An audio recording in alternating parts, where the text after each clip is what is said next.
Strength जो है, थोड़ी सी स्ट्रेंथ में ये लोगों के आउटपुट के हिसाब से समझता हूँ, उसमें ये है कि जो बंदा ट्रायल एंड एरर से सीखता है ना, कि ये भी पढ़ लिया, ये भी पढ़ लिया, ये भी पढ़ लिया, तो उसके पास ups and downs, positive negative चीज़ों के होते हैं।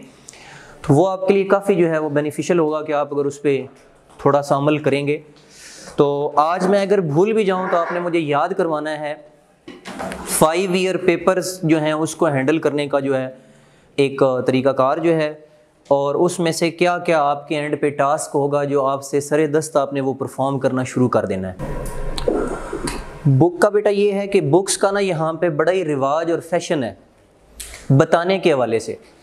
भाई एक बंदे ने कोई बड़ी गुर की बात है, लोगों के ज़हन में ये होता है कि शायद किसी बंदे के पास एक गुर है, उसने हमें ये बुक बता दी। यकीन माने सेम बुक्स लोग पढ़ते हैं और उसमें से बहुत सारी लॉट कर जाती है, बहुत सारे फेल हो जाते हैं। ये असल में ये डिपेंड करता है कि जो बंदे का पहले क्या लेवल है, और उसने उस आपके लिए जो मैटर करता है that is outline, that is syllabus. No book, no writer, कोई मैटर नहीं करता। आपने अपना वो एक बंदे ने जैसे अपना एक रेसिपी पकड़ी होती है ना, उसने वो समझ के वो पूरी करनी है कि ये चीज़ें हैं। मैं एग्जांपल लिख देता हूँ। आपको एक बंदा बता देता है जी कि ये यहाँ पे जो एक स्टोर बना है जी, यहाँ से आपको ये फ़लान रेसिपी मिल जाएगी सारी। आप वहाँ जाते हैं, हो सकता है उनके पास स्टॉक ना हो, उस बंदे को कुछ चाहिए, उसको मिल गया हो।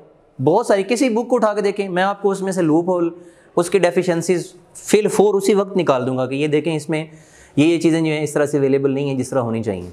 तो उसका क्या रिजल्ट एंड क्या है, बॉटम लाइन क्या है कि you have to search it out. आपके पास इतने एक्सटेंडेड रिसोर्सेज मौजूद हैं, आप उसमें से कर सकते हैं, प्रिंट ले सकते हैं, कहीं से किसी बुक से कॉपी करवा सकते हैं। एक बुक को आपने एज अ सोर्स यूज़ करना है। लोग बहुत सारी किताबें ख़रीदते हैं, पढ़ते एक भी नहीं है। उससे बहुत सारी बुक्स परचेज़ करने से बेहतर है कि एक बुक को पहले, और उसमें मैं अप्रोच के वाले से ये बताता होता हूँ कि 2 चीज़ें होती हैं। 1 is extensive reading, 2nd is intensive reading. Extensive reading में ना गो थ्रू कर लें पहले।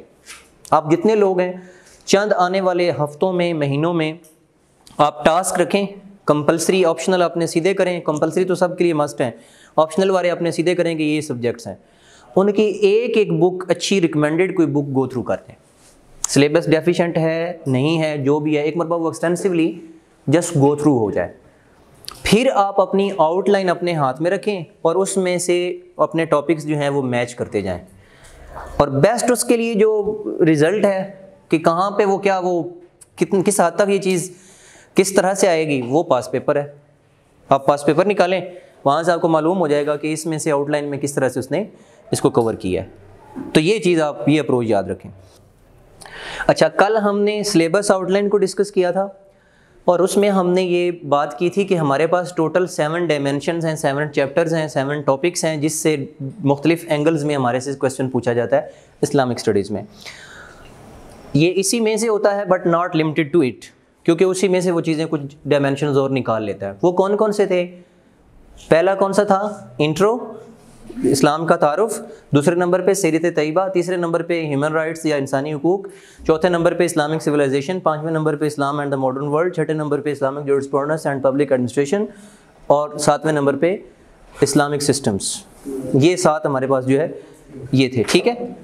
तो इन 7 के अंदर जो है मुख्तलिफ टॉपिक्स में हम बात करेंगे। आज जो हमारा क्लास के अंदर जो जिस चीज़ पे हम बात करेंगे वो इंट्रो के अंदर हम रहेंगे। आज इंट्रो में हम 3 चीज़ों पे बात करेंगे। आप सामने बेशक अपने पास लिख भी सकते हैं। पहले नंबर पे इस्लाम का मानी व मफ़हूम।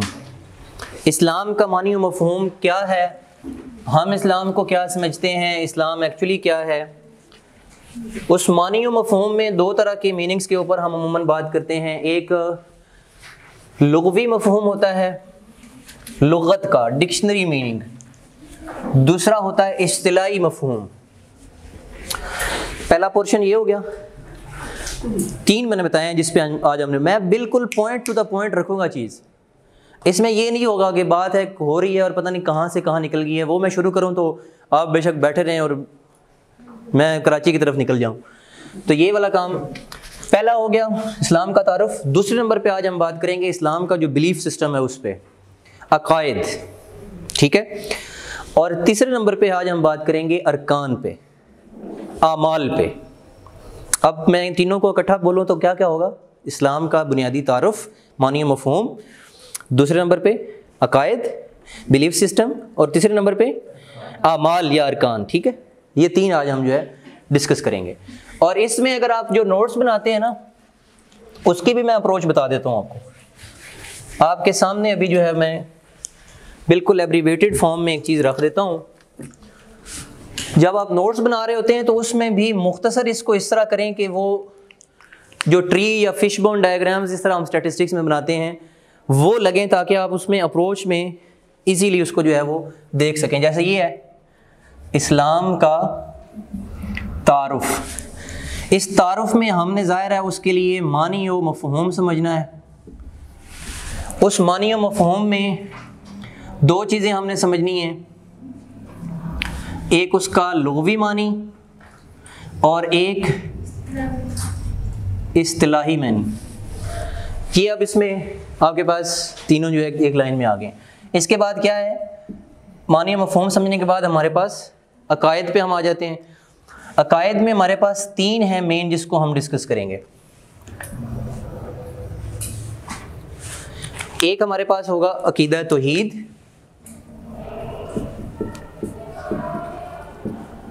एक होगा अकीदा रिसालत, और एक होगा अकीदा आखिरत। ठीक हो गया। तीसरे नंबर पे हम आ जाएंगे अरकान या आमाल पे। इसमें जो 5 अरकान आपने पढ़े हुए हैं वही 5 होंगे। उनमें से पहला कौन सा है? नहीं, इंग्लिश में नहीं लिखूंगा जी। कौन बोला है? कोई और? शहादत जो है, शहादतैन जो है, इंग्लिश में उर्दू में दोनों में अगर मैं यूज़ करूंगा ना, मैं एक दिन में ना प्रेफरेंस दूंगा। एक दिन मैं इंग्लिश में लिखूंगा, एक दिन उर्दू में। दोनों को थोड़ा सा सफ़र और थोड़ा सा वो अकोमोडेट रहेंगे। तो उसमें यह है कि इंग्लिश में अगर सिर्फ वो दोनों लिखने भी आ गए ना, तो ये वाइट बोर्ड सिर्फ भरेगा, आपको समझ नहीं आएगी। ये मैंने थोड़ा सा इसको यूज़ करना है, बाकी मैंने आपके साथ डिस्कस ही करना है। अच्छा, अमाल पे आएंगे ना। पहले नंबर पे शहादत जो है ना, वो भी अमाल में आता है, कलमा जिसको आप कहते हैं। अब मैंने आपसे ये भी पूछना है कि शहादत को दोनों जगहों पे हमने क्यों रखा है? आप सोच लें जरा इसका जवाब। नमाज, उसके बाद क्या है? रोज़े पे हल्की आवाज़ निकली ऐसे आवाज़ इस तरह निकली है जिस तरह वो है नहीं, दूसरी बेरोज़ा है बंदे का जैसे। ये ज़्यादा ही तेज़ है यार। ये अब तेज़ और स्लो वाला काम शुरू हो जाएगा। बस करें आप, बस एक ही है थोड़ा बहुत। और दूसरे नमाज, रोज़ा, उसके बाद क्या है? हज जी। कोई बात नहीं यार, इसमें नंबर आगे पीछे भी हो जाए तो बस सही हो गया। यूपीएससी आपको पता है ना? नहीं सर, बार यही देता है क्योंकि अक्सर जगहों में जो है ना रोज़ा लिखा हुआ है थर्ड पे। कोई बात नहीं, चलो लिख दिया है बहरहाल, उसको मैं चेंज कर दूंगा अभी। अच्छा, ये हो गए। इसमें दोनों में हमने लिखा है, उधर भी अकायद में भी शहादत तो है, आमनतु बिल्लाहि व मलाइकातिही व कुतुबिही व रुसुलिही, वहाँ पे भी तो है। और यहाँ पे हमने अमाल में भी लिख दी थी। ये अमल कैसे है? शाबाश, पहले इसको क्लियर करें जी। वो तो कॉल में हो गया ना, मैं आपको इसकी वजाहत कर दूं। देखें, सिर्फ जो है ना, आप अगर उसमें अमल सिर्फ कॉल में भी देखें ना, जो अकायद हैं उसके अंदर भी जाके देखें, उसमें भी 2 चीज़ें हैं। अमल उस कॉल में भी 2 चीज़ें हैं। कौन कौन सी? इकरारुम बिल लिसानी व तस्दीकुम बिल कल्ब। वो तो 2 चीज़ें उसमें आ गई हैं कि दिल से उसकी तस्दीक होना। शहादत और जो तौहीद और रिसालत है ना, ये शहादत का मतलब यही है, शहादतैन जिसको हम कहते हैं, ये एक अमल भी है। अमल किस तरह से है कि when you are making a statement and you are dedicating your life to this statement, आपका अमल भी उसके साथ डेडिकेटेड है कि ये एक कॉल है जिसके साथ मेरा फेल डेडिकेटेड है। मैं अब इसको सादा से वजाहत ये करूँ, ला इलाहा इल्लल्लाह मुहम्मदुर रसूलुल्लाह, कलिमा हम पढ़ते हैं, सब कलिमा पढ़ के मुसलमान हो जाता है। जो बंदा मुसलमान नहीं है, सिद्के दिल से जब वो इसका इकरार करता है तो वो इस्लाम में दाखिल हो जाता है। अब इस पर बड़ी खूबसूरत गुफ्तगू की है मुजद्दिद अल-अफ़सानी में, कश्मुल मुआरिफ आपकी किताब है। उन्होंने कहा देखें, ला इलाहा कहने वाले हर मुसलमान हैं, इसको फेल में कन्वर्ट करने वाले चीदा चीदा हैं। कहते हैं मेरी ज़िंदगी गुजरी है और ज़िंदगी आम लोगों में नहीं गुजरी, बुज़ुर्गों में गुजरी है, और उसके बावजूद मुझे ला इलाहा इल्लल्लाह वाकई कहने वाले, इल्लल्लाह तो उन्होंने कहा कि वो तो वहाँ तक पहुँचना है कि जब उसकी तस्दीक कर गुजरनी है अपनी ज़िंदगी से। आज हम अपने अंदर झाँके कि क्या हम सिर्फ कॉल से ही यहाँ तक पहुँचे हैं, या अपना फेल भी यही है कि हम सब से इनकारी हैं, सिर्फ उसको मानते हैं उसके हवाले से। देखिए कैसा खूबसूरत एक इकरार है। और वहदतुल वजूद का जो कॉन्सेप्ट निकला है वो भी यहीं से निकला है कि आप जो है, आपके सामने तो हकीकत और है ही कोई नहीं, बाकी सारी हकीकतें उसी हकीकत के ताबे हैं, उसी हकीकत का परतव हैं। वही एक हकीकत है जो ऐन है। ठीक है, तो ये जो है, ये इसको फेल में भी हम इस तरह से शुमार करते हैं। अब आ जाए, ये तीन, सबको तीन पोर्शंस यहाँ तक क्लियर है कि ये तीन हैं। अब इसमें से सवाल कैसे बनेगा, मैं एट लेंथ जाके बताने के लिए, अगर हम बंदा जाए ना इस्लामियात का एक आप टॉपिक छेड़ लें, एक मेरा तौहीद पे सारी जो है वो गुजर जाएगी, वो तो आपका वो टाइम जो है वो कीमती है कि आप इसमें से ज़्यादा आउटपुट जो है वो ले सकें। सवाल वो कैसे पूछता है? सवाल पूछता है मैं बल्कि इस्लाम का एक जो है मानी मफहूम के वाले साथ, इस्लाम किसे कहते हैं, शाबाश बताएं। अंडरस्टूड वाला लिया हुआ है ना हमने, इस्लाम है, ज़ाब्ता है, याद है। इस्लाम का एक्चुअल क्या मीनिंग है, क्या मतलब है? एक लेमैन आपसे मालूमात चाहता है कि चंद लफ्ज़ों में आप उसको बताएं कि इस्लाम क्या है। शाबाश, ये लुग़वी मीनिंग तक पहुंचा है बच्चा, शाबाश, ये आप पॉइंट जो है उसकी तरफ गए हैं। लुग़वी मफ़हूम में इसका जो है सलामती वाली जो वो फैमिली है ना, जैसे हम कहते हैं अस्सलाम वालेकुम, तो ये वो वाली जो सलाम वाली इस्लाम, ये फैमिली वर्ड की वही है। इसमें ये मतलब होता है कि सलामती होना, पीस, ये मीनिंग इसमें से लिया जाता है। और इस्तिलाही मफ़हूम में भला क्या है? इस्तिलाही मफ़हूम में एक पूरा कोड ऑफ लाइफ, तो वो तो इसकी इम्प्लीकेशन है, लेकिन बेसिक मीनिंग में किसी को बताना हो, आप सल्लल्लाहु अलैहि वसल्लम से सवाल किया गया, और सवाल किसने किया है भला? जिब्रील अमीन ने। सही बुखारी की हदीस है कि एक शख्स आता है और आप सल्लल्लाहु अलैहि वसल्लम से सवाल करता है, किसकी तालीम के लिए? जो सहाबा बैठे हुए हैं उनकी तालीम के लिए, कि या रसूलल्लाह आप बयान फरमाइए कि इस्लाम क्या है। आपने फरमाया इस्लाम ये क्या है? 5 चीज़ें हैं। जो बंदा इसका कायल हो और इसको अपना ले वो मुस्लिम है। और सादा देखें, इससे सादा और मफ़हूम क्या हो सकता है कि आपके सामने एक जस्ट पिन पॉइंट रख दिया जाए कि ये 5 पॉइंट हैं, ये चीज़ें हैं, और उसमें उन जो बुखारी की हदीस हैं जो मुख्तलिफ रेफरेंसेस साथ मौजूद हैं, उनका जो मफ़हूम बनता है वो यही है कि इस्लाम की बुनियाद 5 चीज़ों पे है कि जो बंदा पहले नंबर पे जो शहादत देता हो और उस शहादत में आपकी वो ईमानियात आ जाती है, और उसके बाद इन अरकान को कौली तौर पे मानता हो और फ़ेली तौर पे इसको अंजाम देता हो, तो उसको हम मुसलमान कहेंगे।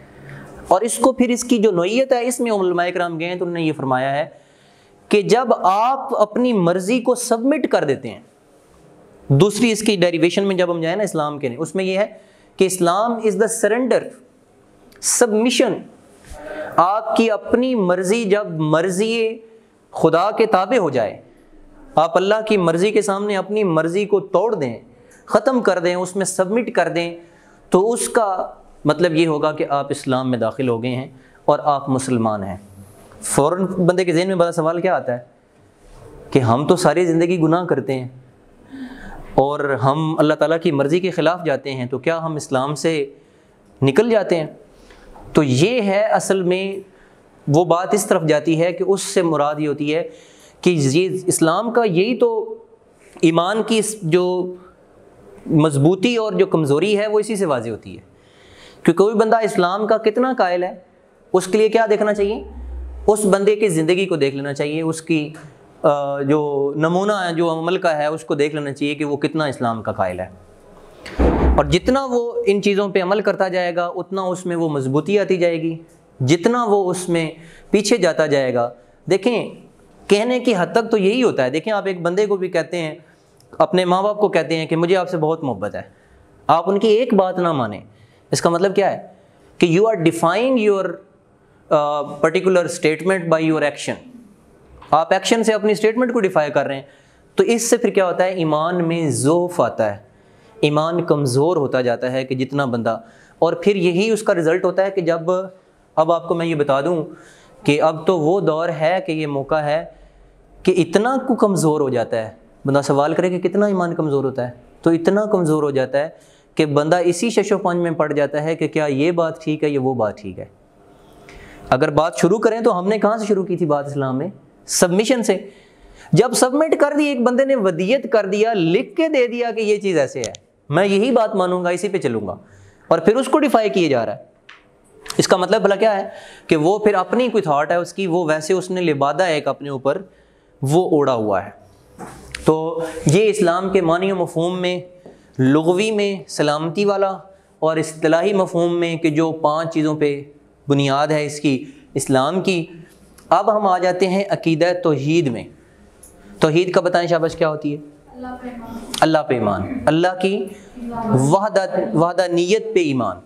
कैसे ईमान? माशाल्लाह माशाल्लाह, अच्छी बात बताइए। तौहीद ज़ाती सिफ़ाती इल्म के एतबार से उस पर।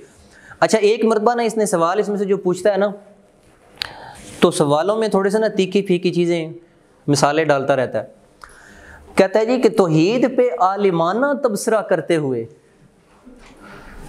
बंदे को तौहीद याद है, अब ये जो आलिमाना उसने लफ्ज़ सुना ना, तो उस वक्त वो बंदा थोड़ा सा फिसल गया, भाई यार ये जो आलिमाना वाला आ गया है, तो एक चीज़ के ऊपर अपना, और आलिमाना आप सुनेंगे तो हो सकता है आपके लिए भी शायद नई चीज़ हो कि आप समझें कि तौहीद का आलिमाना तौर पे तबसरा क्या होता है। आप तौहीद के हवाले से भला क्या समझते हैं कि 1-2 वाले में हम एक मानते हैं ना? ये गिनती का एक नहीं है, ये क्वांटिटी में 1 और 2 नहीं है, ये एक जिन्स में एक नहीं है, ये किस्म में एक नहीं है, ये दुनिया के एतबार से 1 और 2 नहीं है। क्या एक है? वाहिद है, कि जिसकी ना कोई मिसाल है, जिसकी ना कोई मिसाल मुमकिन है, और उसके जैसा दूसरा महाल है। ये तौहीद का मफ़हूम है। और इसके लिए सबसे जो सारे लोग जो नमाज में सूरत पढ़ते हैं वो रेफरेंसेस बड़े बड़े बच्चे याद करते हैं। वो बड़े और रेफरेंसेस क्या याद करने हैं? सूरह इखलास आप सामने रखें और आप उसमें से चीज़ें उठाते हैं, ऑटोमेटिकली आपके सामने आ जाएंगी। और उसमें शुरू कहाँ से होता है? कुल हुवल्लाहु अहद। हमारे तो पार्लियामेंटेरियंस इसको भी गलत पढ़ देते हैं पार्लियामेंट में, अल्लाहुस समद। सारे एट्रीब्यूट्स उसमें बयान हो रहे हैं। आगे क्या है? लम यलिद वलम यूलद वलम यकुल्लहु कुफुवन अहद। अब इसी को आप अलग करते जाएं, ये तौहीद की वजाहत हो जाएगी कि अल्लाह एक है, ठीक है, वो बेनियाज है, और औलाद के हवाले से सारी बातें बयान हो गई कि उसमें कोई मुमकिन नहीं है इस तरह, और ये जनाब तौहीद का जो है एक वजाहत होगी। और नेक्स्ट क्वेश्चन वाला क्या आएगा इसमें? तौहीद के ऊपर आता है तो इसके असरात पे आएगा। असरात पे आएगा तो उसको आपने क्या करना है? साथ आउटलाइन, आपने आउटलाइन जो है ना जल्दी जल्दी ऐसे बनाया करनी है। तौहीद का सवाल अब मैंने कैसे बताया, अब 2 मिनट में आपको दे रहा हूँ, जो मैंने बोला है वो आप लिख सकते हैं। तौहीद में लिखें ज़रा, क्या लिखेंगे? शाबाश। अकीदा तौहीद, इसकी ज़रा बिल्कुल ऐसे छोटी सी विदिन 2 to 3 मिनट्स आउटलाइन बनाएं। अकीदा तौहीद, हेडिंग जिसमें बनाते जाएं। अकीदा तौहीद में क्या लिखेंगे? पहले मफ़हूम, इसके मीनिंग्स ऑफ यूनिटी। उसके बाद कहाँ पे जाएंगे नेक्स्ट आप?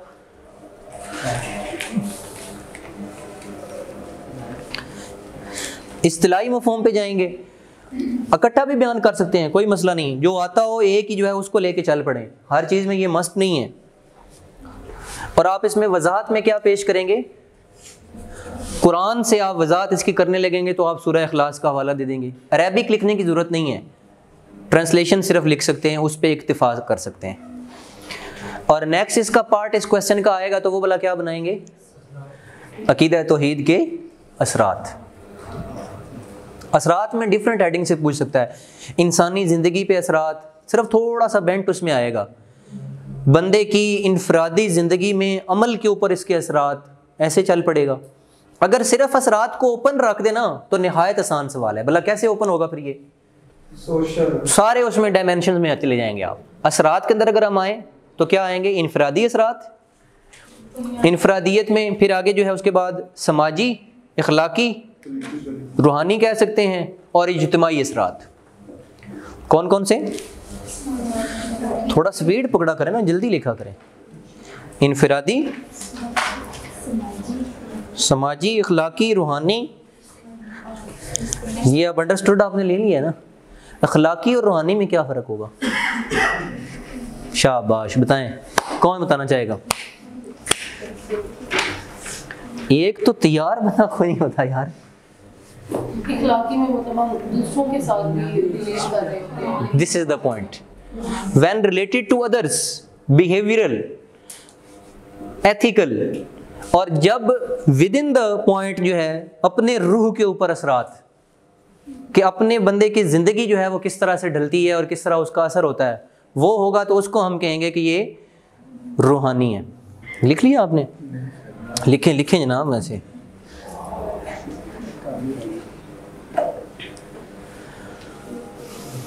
ये सवाल अगर तौहीद पे आ जाता है तो बना लेंगे सवाल।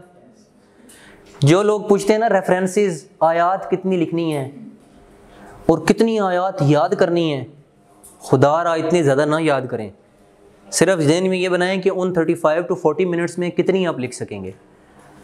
और अरेबिक को मैं इतना कोई इनकरेज इस हवाले से नहीं करता कि उसमें हम गलतियां करते हैं, लिखने आप उसको आप लिखने में टाइम लगाएंगे क्योंकि आपके रस्मुल ख़त में नहीं है वो, यूजुअली आप इंग्लिश लिखने के आदी हैं, तो इस वजह से आपने उससे बेशक थोड़ा सा परहेज़ रखें और तर्जुमा लिख दें, रेफरेंस पकड़ना है। और सवाल आसान तरीका है, जैसे मैं आपने आउटलाइन बना ली है ना, यही सवाल को ओपन करने का तरीका है।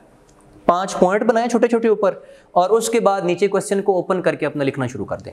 और फिर उसका यही तरीका है कि यहाँ पे आपने हेडिंग लिखी अकीदा तौहीद के हवाले से, यहाँ पे जब आपने असरात लिखे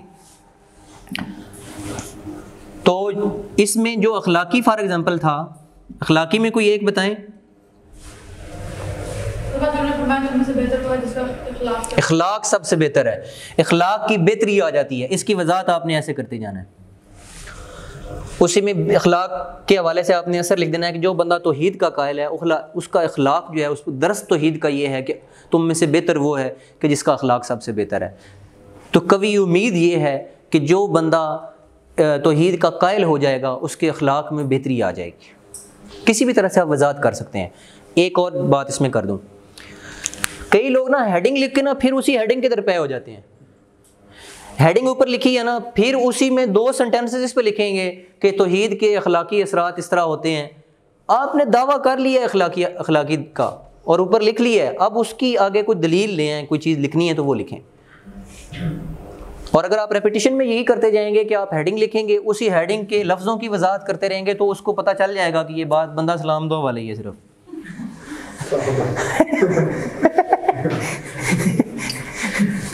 उसने फिर सलाम कर देना है, नंबर कोई नहीं देने, उसने कहना है सलाम अलैकुम। बंदा कहता है ना काम टाइम, बंदा जाने का इरादा हो ना तो बंदा अगला बंदे से मिले तो वो जनाब जितना भी रोक रहा हो ना, मैं रोक जा कहता चंगा यार सलाम अलैकुम, मैं इसको सलाम दुआ कहता हूँ। ये लफ्ज़ मेरे आपको इंशाल्लाह वहाँ जो है बैठे हुए इंशाल्लाह ताला आपको याद आएंगे। दूसरे के ऊपर चलें, शाबाश। और अकीदा तौहीद की अगर बात करनी है ना, ये तीनों जो मैंने आपके सामने लिखे हैं, कुरान की सैकड़ों आयात इसी के ऊपर है। तौहीद की बात करता है, रिसालत की बात है, वो पहुंचाने वाले हैं, और उसके बाद क्या है कि आखिरत का। रिसालत का भला क्या मफहूम है कि जिस मालिक की, जिसकी वादनीयत की हम बात कर रहे हैं, उसने कायनात को अनअटेंडेड नहीं छोड़ा, लोगों की हिदायत के लिए पैगंबर भेजे हैं, और उन पैगंबरों की कड़ी में सबसे जो आखिरी पैगंबर हैं वो आप सल्लल्लाहु अलैहि वसल्लम हैं, हज़रत मोहम्मद सल्लल्लाहु अलैहि वसल्लम हैं। और ये अकीदा रिसालत है और इसी के असरात तकरीबन मिलते जुलते हैं। असरात भी इसके पूछ सकता है, इसकी जनाब इम्पैक्ट पूछ सकता है, कोई इस तरह से ये सवाल इस तरह पूछ सकता है। अब आ जाएं आप लास्ट वाला जो अकीदा है जी, रूहानी। सबसे पहला तो रूह रिलेटेड जो है वो तस्कीन दिल, तशफ़ी कल्ब, आप कोई उसमें लिखना चाहें। अगर वो नफ्स की बात करते हैं, नफ्स मुतमइन्ना का उसूल कोई बना सकते हैं, हेडिंग उर्दू में कुछ तरह से बना सकते हैं। नफ्स होते हैं ना, नफ्स अम्मारा, नफ्स लव्वामा और नफ्स मुतमइन्ना, तो उसका उसूल है ये रूहानी है। ठीक है, हुर्रियत इसको कहते हैं उर्दू में। हुर्रियत में रूहानी तौर पे थोड़े बहुत हो सकते हैं, इतनी डाइवर्जेंस उसमें जो है वो, तो आप इसको इस तरह से हैंडल कर लेंगे।